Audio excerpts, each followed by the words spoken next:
Okay, today we are working out of 6.4, and in 6.4 we want to be able to find inverse functions and to verify some of the properties that we get from inverse functions. To create an inverse function, the first thing we want to do is always to switch the x and y positions.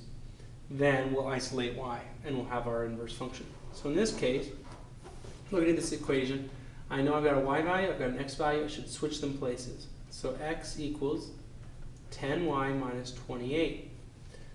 And so I've done the inverting. Inversion is to replace x and y, trade them places. And in this process, we're going to create the inverse. So we've done the invert part. Now we just need to isolate y variables. So first thing I'm going to do is add 28 to both sides. Gives me x plus 28 equals 10y. And then I would divide by 10. Now, there's a few different approaches to this. I could divide each term by 10. I could divide the whole thing by 10 the way I'm doing here.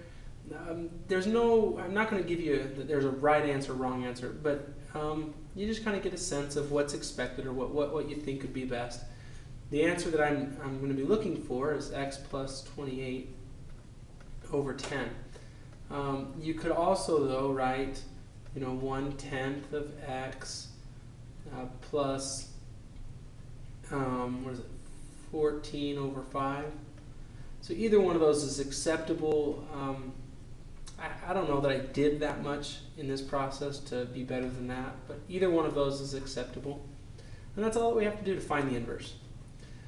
However, once we have the inverse, we want to be able to, or someone gives us an inverse, we want to confirm that it is an inverse function. So in problems like number 18, what we actually want to do is to do two compositions, f of g of x and g of f of x.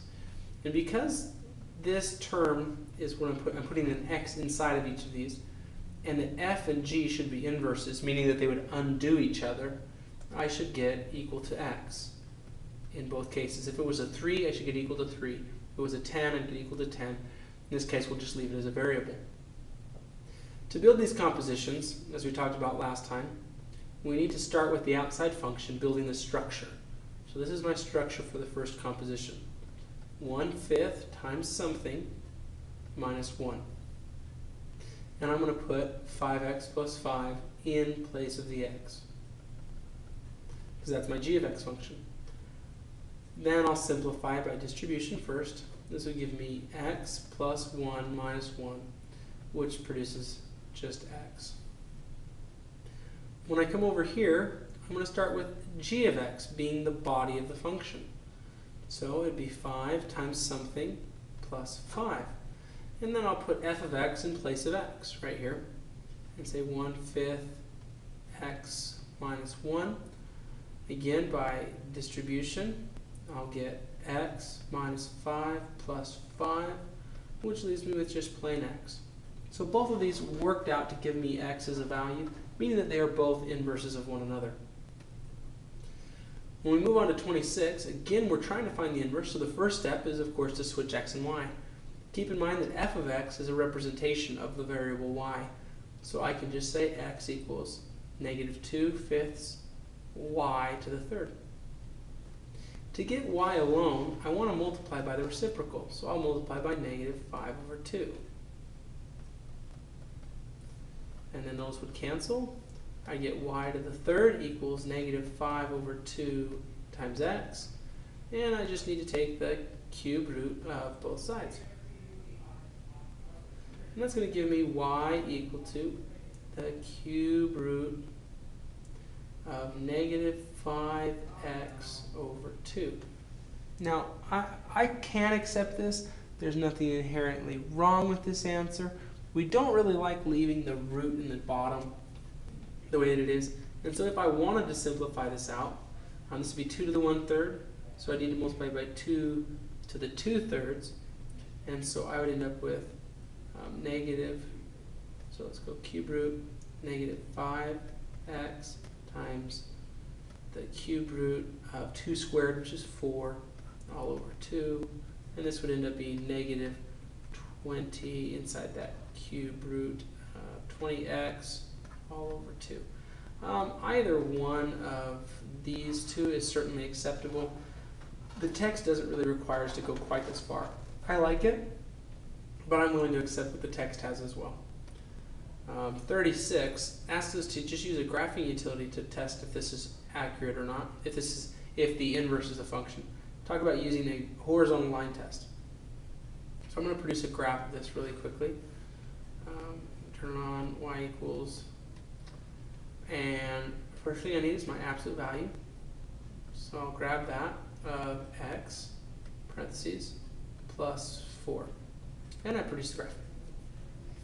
Well, if I think about this vertically, okay, this vertically passes what we call the vertical line test, meaning that if I draw vertical lines in, it never will cross the same vertical line twice, meaning that this is a function. But in the section that 36 comes from, we're actually more concerned with its inverse. And so it would be, x equals the absolute value of y plus 4. And we say, well, what does that look like? What does it do? Well, it's a reflection of that graph over the line y equals x. So if I think about taking this and folding it over the top, I sort of get this V shape down here, right? Something similar. Anyway, I get some sort of a shape over here. And I'd want to try and figure out, is that going to be a function? Well, that, then, if I'm trying to imagine, it wouldn't pass the vertical line test. So, I know that this inverse is not going to be a function. But another way to check is just to do what's called a horizontal line test. Vertically checks if something's a function. Horizontally checks if the inverse is a function. So if I ran a horizontal line across here, say at y equals, say, 6, I see that the vertical line would, or the horizontal line would cross multiple times, twice in fact, on my graph. That tells me that this graph is a function, but its inverse is not. And so I'd say not inverse is not a function. All right? And that's it for 36. Finally, number 39 has f of x is equal to x cubed minus 2. And I want to try to find the inverse of this function. So x equals y cubed minus 2. I'll add 2. Get x plus 2 equals y cubed. And take the cube root of both sides. Y equals the cube root of x plus 2. And I'm done. And you may or may not remember graphing things like this, but this would look something like that. That sort of zigzag. Like that. Anyway, so that's what we graphed back in 6.5, and we're going to skip 6.5 in this part of the course, but just kind of keep that in mind. All right. Good luck. Thank you.